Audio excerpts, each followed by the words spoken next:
नमस्कार। आज मैं आत्म उत्थान के लिए प्रयोग किए जाने वाले 3 महत्वपूर्ण मंत्रों का उच्चारण करूंगी।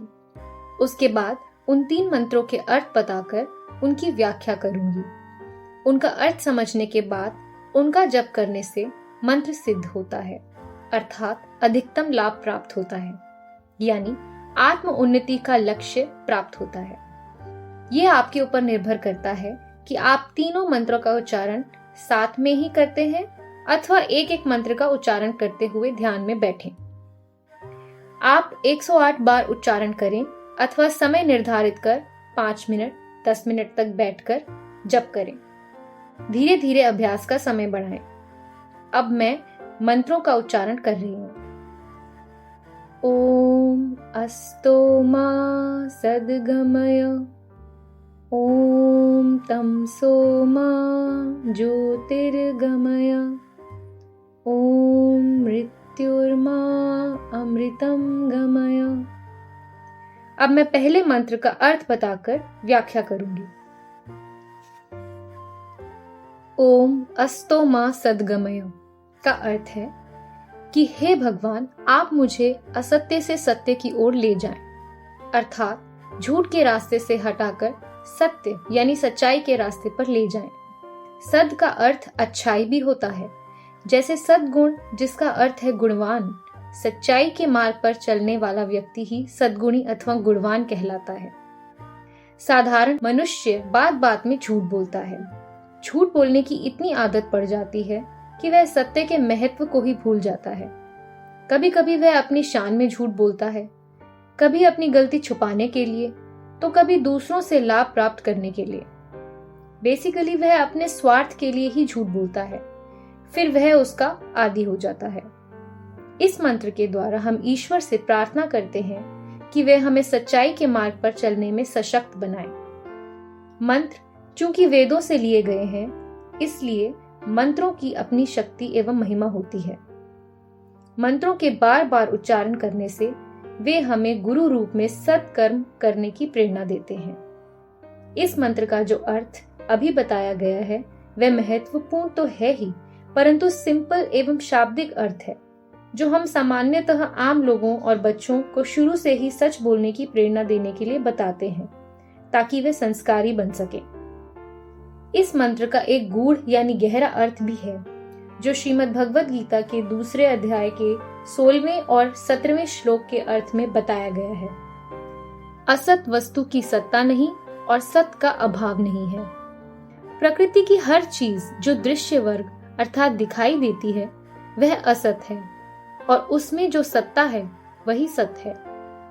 प्रकृति में हर वो चीज जैसे पेड़ पौधे, नदियां, तालाब, झरने, पहाड़ और सभी प्रकार के जीव जंतु या तो नश्वर हैं या परिवर्तनशील हैं, यानी जो आज है कल नहीं है, इसलिए वे असत हैं। प्रकृति जिस रूप में भी वर्तमान में विद्यमान है, उसमें जो जीवंतता है यानी लाइफ है वही सत है। रूप परिवर्तन होने के बाद एवं नया जन्म लेने के बाद उनमें जो जीवंतता या लाइफ है वही सत है। कहने का तात्पर्य यह है कि प्रकृति असत है और प्रकृति में जो जीवंतता या प्राण शक्ति है वह सत है। जब हम अर्थ समझकर मंत्र का उच्चारण करते हैं तो मंत्र सिद्ध होता है, यानी हम समझ पाने में सक्षम हो पाएंगे कि असत वस्तु की सत्ता नहीं और सत का अभाव नहीं। असत यानी परिवर्तनशील प्रकृति, सत यानी ईश्वरीय सत्ता जो शाश्वत है। इस बात का एहसास करना ही असत्य से सत्य की ओर जाना है। दूसरा मंत्र ओम तमसो मा ज्योतिर्गमय का अर्थ है, हे भगवान, आप मुझे अंधकार से प्रकाश की ओर ले जाएं। अंधकार अज्ञानता का प्रतीक है और प्रकाश ज्ञान का प्रतीक है। जैसे अंधकार की स्थिति में हमें किसी भी चीज का आभास नहीं होता, रस्सी सांप दिखती है और सांप रस्सी जैसा प्रतीत होता है। कोई चीज कहाँ पड़ी है, कहीं उससे टकराकर चोट न लग जाए, यह डर बना रहता है। लगभग सभी लोग अंधेरे से डरते हैं कि कहीं भूत आदि न हो या कोई दुष्ट छिपा हुआ हो जो उन पर हमला न कर दे।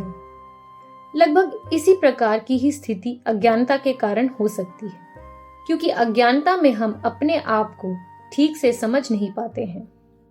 हमें मानव जन्म क्यों मिला है, हमारे क्या कर्तव्य हैं, हमारे जीवन का लक्ष्य क्या है, अपने सांसारिक जीवन जैसे आजीविका और जीवन शैली कैसी हो, और अपने आध्यात्मिक उन्नति के लिए क्या करें अथवा उनमें समन्वय कैसे स्थापित करें।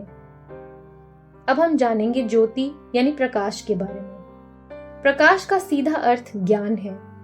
इस मंत्र के उच्चारण करते रहने से मंत्र सिद्ध होता है और ज्ञान का प्रवाह हमारी बुद्धि में होने लगता है। जब करने वाले व्यक्ति स्वयं अपना अनुभव शेयर कर सकते हैं कि उनकी विचार शक्ति किस प्रकार बढ़ी और कैसे अपने जीवन में सही निर्णय ले पाए। ये अब आपकी उम्र पर निर्भर करता है कि मंत्र उच्चारण का अभ्यास आपने कब शुरू किया। अगर विद्यार्थी जीवन है तो मस्तिष्क में पिक्चर क्लियर हो जाएगी कि आप किस स्ट्रीम में जाना चाहते हैं और एथिक्स की वैल्यू को भी समझ पाएंगे। और यदि आप कुछ बड़ी उम्र के हैं तो आत्म उन्नति के मार्ग प्रशस्त होंगे। तीसरा मंत्र, ओम मृत्युर्मा अमृतम गमय। इस मंत्र का अर्थ है, हे भगवान, आप मुझे मृत्यु से अमरता की ओर ले जाएं। इस संसार में जो भी चीज अथवा जीव उत्पन्न हुआ है उसकी मृत्यु अथवा अंत निश्चित है।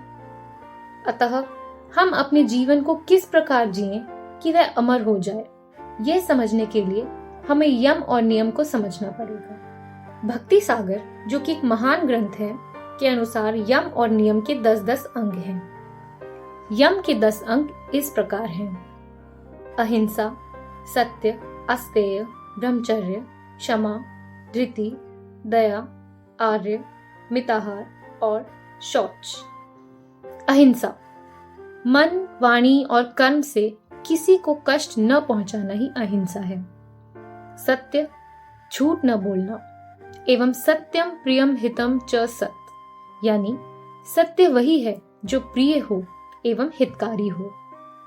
अस्तेय, चोरी न करना, जिस वस्तु पर हमारा अधिकार नहीं है उसे अपने अधिकार में रखना चोरी है और अधिकार में न रखना अस्तेय है। ब्रह्मचर्य, शास्त्रानुसार अपने जीवन को संयमित रखना। क्षमा, अपने प्रति किसी के द्वारा अपराध किए जाने पर अगर आप क्षमा करने की स्थिति में हैं तो क्षमा अवश्य करें। धृति यानी धैर्य, अपने कर्तव्य का पालन करते रहें। अगर असफलता मिलती है तो अपना धैर्य न खोएं और प्रयत्न जारी रखें। दया, किसी भी जरूरतमंद को देखें या संपर्क में आए तो उसकी सहायता के लिए तत्पर रहें। आर्य यानी सरलता, अर्थात जो विचार दिमाग में है वही वाणी में हो और वही व्यवहार में लाएं। ऐसा नहीं करें कि कहें कुछ और करें कुछ और। मिताहार यानी भूख से कम खाना, शुद्ध सात्विक पौष्टिक आहार लें जो सुपाच्य हो। शौच, शौच का अर्थ है स्वच्छता, आंतरिक एवं बाहरी स्वच्छता। बाहरी स्वच्छता यानी शारीरिक स्वच्छता, यानी नियमित रूप से स्नान आदि नित्य क्रिया अवश्य करें। आंतरिक स्वच्छता यानी मानसिक स्वच्छता, शुद्ध विचार लाएं, क्योंकि ये विचार ही हमारे कर्मों का आधार बनते हैं। इसके लिए अच्छी पुस्तकों का अध्ययन भी कर सकते हैं। नियम के 10 अंग इस प्रकार हैं: तप, संतोष, आस्तिक, दान, ईश्वर पूजा, सिद्धांत वाक्य श्रवण, री, मति, जप और होम। तप, लक्ष्य को पाने के लिए लगातार बिना थके प्रयास करना ही तप कहलाता है। संतोष, अपना कर्तव्य अथवा परिश्रम करने के पश्चात जो भी परिणाम हो उसमें संतोष करना, न कि उस परिणाम से असंतुष्ट होकर गलत रास्ते से उस लक्ष्य तक पहुंचने का प्रयास करें। आस्तिक, ईश्वर की सत्ता को मानना आस्तिकता है। दान, अपनी कमाई का कुछ अंश जरूरतमंदों की मदद के लिए अवश्य दें। ईश्वर पूजा, किसी भी धार्मिक रीति से अपना नित्य नेम यानी पूजा पाठ करें। ईश्वर के आगे नतमस्तक होने से अहंकार से बचे रह सकते हैं। सिद्धांत वाक्य श्रवण, महापुरुषों ऋषि मुनियों के वक्तव्यों को एवं ग्रंथों को सुनना और मनन करना। ह्री का अर्थ है लज्जा। कोई भी गलत काम करने में लज्जा आनी चाहिए, यानी गलत काम करने से बचें और नेक कार्य ही करें। मति का अर्थ बुद्धि है, यानी अपनी तार्किक बुद्धि से अच्छे बुरे की पहचान कर केवल अच्छे कर्म ही करें। जप ईश्वर नाम अथवा मंत्रों का बार बार लगातार उच्चारण करना जप कहलाता है। जप करने से चित्त एकाग्र होता है, सिद्धियां प्राप्त होती हैं, कार्य कुशलता बढ़ती है। होम हवन अथवा यज्ञ करना। यज्ञ करने से वातावरण शुद्ध होता है, सात्विक वातावरण बनता है। एक और अर्थ भी है, अपने आप को समझना, अपनी बुराइयों को पहचान कर उन्हें होम करना। इन नियमों पर चलकर हम सत्कर्म करें और समाज के लिए हम ऐसा कुछ कर जाएं कि लोग हमें मरने के बाद भी याद रखें। इसे ही अमरता कहते हैं। कबीर दास जी ने कहा है, कबीरा जब हम पैदा हुए, जग हंसे हम रोए, ऐसी करनी कर चलो, हम हंसे जग रोए। मंत्र उच्चारण द्वारा ज्ञान प्राप्त कर उसे कर्मों में ढालें और जीवन को सफल बनाएं। अंत में मेरी एक रिक्वेस्ट है कि ये वीडियो केवल देखने के लिए ही न देखें, बल्कि मंत्रों का उच्चारण कर अपने अनुभव को शेयर करें, तो मुझे बहुत खुशी होगी। धन्यवाद।